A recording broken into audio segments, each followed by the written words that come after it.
दोस्तों नमस्कार। शीतकालीन सत्र के दौरान संसद की कार्रवाई शुरू होने से पहले इंडिया गठबंधन के नेताओं की बैठक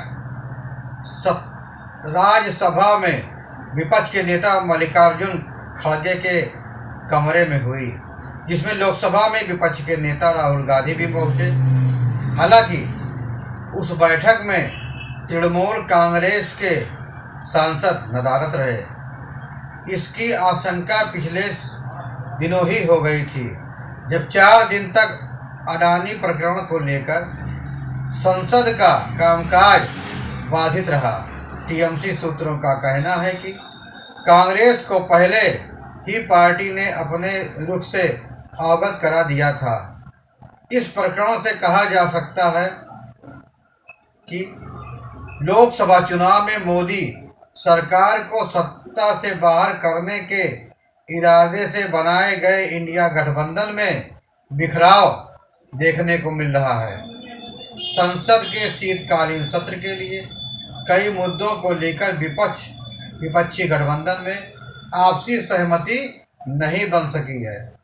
एक तरफ जहां कांग्रेस चाहती है कि गौतम अडानी और ईवीएम के मुद्दे को सदन में उठाया जाए, तो वहीं कई दल चाहते हैं कि ऐसे मुद्दों को सदन में उछाला जाए जिसका जनता से सीधा सरोकार हो।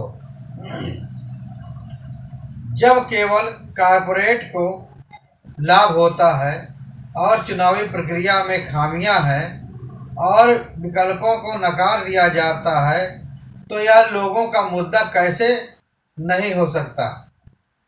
इस बैठक में इंडिया ब्लॉक के संस्थापक सदस्य तृणमूल कांग्रेस ने हिस्सा न लेना ही एक बड़ा मुद्दा बन गया है।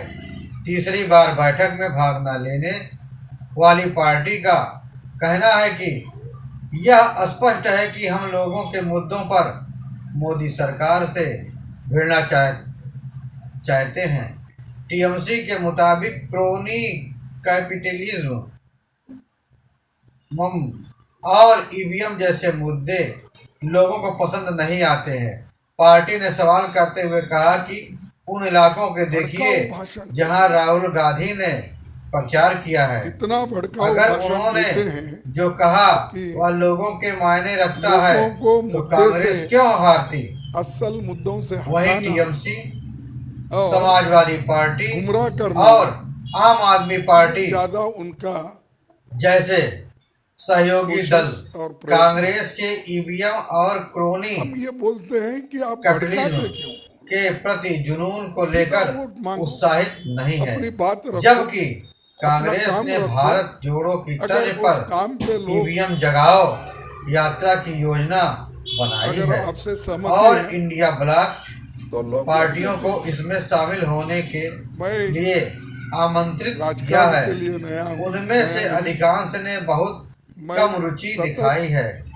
कुछ लोगों ने यह भी पूछा कि क्या यह यात्रा उन राज्यों से होकर गुजरेगी जहां कांग्रेस ने चुनाव जीता है। बता दें कि दिल्ली विधानसभा चुनाव से पहले दिल्ली के पूर्व मुख्यमंत्री और आम आदमी पार्टी के प्रमुख अरविंद केजरीवाल ने बड़ा ऐलान किया है। अरविंद केजरीवाल ने बीते दिनों कहा कि राष्ट्रीय राजधानी में 2025 के विधानसभा चुनाव के लिए कांग्रेस के साथ किसी भी गठबंधन से इनकार किया है। टीएमसी का साफ कहना है कि उनकी पार्टी के सांसद जनता से जुड़े मुद्दों को लेकर मोदी सरकार से भिड़ना चाहते हैं, जिनमें महंगाई, बेरोजगारी, किसान, उर्वरक, मणिपुर हिंसा जैसे प्रमुख मुद्दे शामिल हैं। इसी के साथ ही सपा चाहती है कि इन मुद्दों के साथ साथ संबल हिंसा को भी जोड़ दिया जाए। सपा सांसद धर्मेंद्र यादव ने कहा कि हमारे लिए अडानी से बड़ा मुद्दा किसान है और संबल हिंसा है। इंडिया गठबंधन ब्लॉक में विभाजन के पीछे असली राजनीति भी छिपी है। उदाहरण के लिए दिल्ली में यह स्पष्ट है कि आप और कांग्रेस सहयोगी नहीं होंगे। बंगाल में टीएमसी और कांग्रेस कभी सहयोग एक दूसरे से सहमत नहीं हो सकते। यूपी में अखिलेश यादव ने कहा कि कांग्रेस खत्म हो चुकी है। दरअसल गठबंधन में शामिल दलों के अपने अलग अलग मुद्दे हैं, लेकिन कांग्रेस सिर्फ अडानी प्रकरण पर प्रधानमंत्री को घेरने की कोशिश में लगी हुई है। अन्य दलों को अब लगता है कि वे अपने मुद्दों को कांग्रेस के कारण सदन में नहीं उठा पा रहे हैं। समाजवादी पार्टी अपना फोकस उत्तर प्रदेश पर करना चाहती है, लेकिन सदन नहीं चलने के कारण संबल सहित प्रश्न पत्र लीक प्रकरण को वह अब तक नहीं उठा पाई है। राजदा भी बिहार से संबंधित कई मुद्दों को संसद में उठाना चाह रहा है। यही हाल डीएमके का भी बताया जा रहा है। सबसे ज़्यादा समस्या उन सांसदों के सामने है जो अब तक अपना मिडल स्पीच भी संसद में नहीं दे पाए हैं। पहली बार चुनकर आए कई सांसदों ने अपने अपने दल के नेताओं से अपनी पीड़ा व्यक्त की है। कांग्रेस के कई सांसद भी यह मानने लगे हैं कि संसद न चलने का ज़्यादा नुकसान उन्हें ही हो रहा है। सरकार को कटघरे में खड़ा करने का समय उनके हाथ से निकल रहा है, क्योंकि सरकार से कोई सवाल नहीं पूछा जा रहा है और सरकार आंकड़ों में हेर फेर कर सदन के बाहर देश को गुमराह कर रही है। इसीलिए संसद में सरकार की ओर से कोई आंकड़ा दिया जाता तो सरकार को उसके लिए उत्तरदायी ठहराया जाता है। बीते दिनों जब लोकसभा अध्यक्ष की ओर से सर्वदलीय बैठक बुलाई गई तो संविधान पर चर्चा भागना लेने का विकल्प विपक्ष के पास नहीं था। कांग्रेस लोगों के बीच यह संदेश नहीं देना चाहती कि संविधान की रट लगाने वाले पार्टी संविधान पर होने वाली चर्चा में भाग लेने से पीछे हट रहे हैं। यही कारण यह रही कि संविधान पर चर्चा को लेकर सभी दलों ने हामी भरी, लेकिन संसद के सुचारू संचालन में अभी कई बाधाएं हैं जिसे दूर करने की जरूरत होगी। कुछ कांग्रेस सांसद तो अब यहाँ तक कहने लगे हैं कि प्रियंका गांधी के लोकसभा में आने से रणनीति में कुछ बदलाव देखने को मिल सकता है। उनके मुताबिक प्रियंका ज़्यादा प्रैक्टिकल हैं। वे वायनाड में भी जनता के ही मुद्दों पर फोकस कर रही हैं। ऐसे में वहाँ भी ऐसी प्राथमिकता ऐसे ही देखने को मिल सकती है। अब समझने वाली बात यह है कि कांग्रेस के कई सांसदों में रोष है, लेकिन राहुल गांधी के खिलाफ जाने की हिम्मत किसी में नहीं है। यह बात अब जग जाहिर हो चुकी है। राहुल गांधी के लिए अडानी सबसे ज़्यादा प्रिय हैं।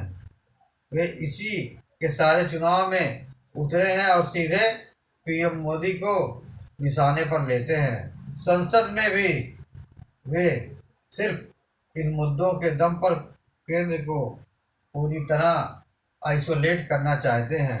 लेकिन अब जब संसद कई दिनों से नहीं चल पा रही है, कांग्रेस के ही सांसद मानने लगे हैं कि इस तरह से संसद को बाधित करना ठीक नहीं है। ऐसी स्थिति में सरकार की जवाबदेही तय करना और ज़्यादा मुश्किल हो जाएगा। उधर महाराष्ट्र विधानसभा चुनाव में कांग्रेस की बुरी हार के बाद टीएमसी ने उसके नेतृत्व पर ही सवाल उठाने शुरू कर दिए हैं।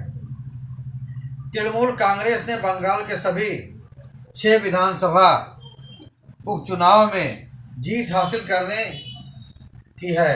वहीं महाराष्ट्र में कांग्रेस की हार को लेकर छठू अलायंस के नेतृत्व परिवर्तन की मांग भी उठी है। पार्टी के सीनियर लीडर और सांसद कल्याण बनर्जी ने कहा कि कांग्रेस को अहंकार अपना किनारे रखना चाहिए और ममता बनर्जी को दृढ़ता ब्लॉक का लीडर घोषित किया जाए। उन्होंने कहा कि गठबंधन को एक मजबूत और निर्णायक नेतृत्व की जरूरत है। टीएमसी सांसद ने दावा किया कि ममता बनर्जी के पास मजबूत नेतृत्व है, साथ ही उसके जमीनी स्तर से जुड़ाव से उन्हें विपक्षी गठबंधन के लिए सबसे कारगर व्यक्ति बना दिया है। रक्तदान शिविर में बोलते हुए कल्याण बनर्जी ने टांडा तहसील में आयोजित सभा में कही, अन्य विपक्षी दलों को हाल के चुनाव में मिली सफलता को स्वीकार करना होगा। अब व्यक्तिगत महत्वाकांक्षाओं पर एकता को प्राथमिकता देने की जरूरत है। उन्हें अपना अहंकार छोड़ देना चाहिए और ममता बनर्जी को इंडिया गुट के नेता के रूप में स्वीकार करना चाहिए। तृणमूल सांसद कल्याण बनर्जी ने मुख्यमंत्री ममता बनर्जी के पास से लड़ने के ट्रैक रिकॉर्ड का जिक्र किया। उन्होंने ममता बनर्जी को सिद्ध नेता बताते हुए कहा कि वह पूरे देश में एक लड़ाकू के नेतृत्व में पहचानी जानी है।